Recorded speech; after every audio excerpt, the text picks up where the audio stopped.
அப்படியா? அம்மா அப்படி இருக்கும்போது வருகின்ற வெள்ளிக்கிழமை வெள்ளிக்கிழமை வேண்டாம். வெள்ளிக்கிழமை வேண்டாம். சரிடா, சனிக்கிழமை வச்சுக்கலாம்டா. சனிக்கிழமை சனிக்கோடி பொல்லாதது. ஞாயிற்றுக்கிழமை நாய்ப்படாத பாடு. திங்கட்கிழமைடா தீப்பட்ட நாள். செவ்வாய்க்கிழமை புதன்கிழமை புத்துலிங்க பாம்பு வெளி வராது. விசாயனோ கசாயனோ எந்த நாள் தானே வைக்கிச்சு 7 நாள முதல்ல சொன்னேன். அந்த வெள்ளிக்கிழமை வச்சுது.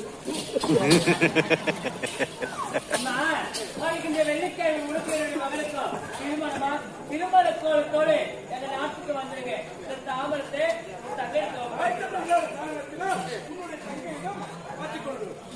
அம்மா அங்கே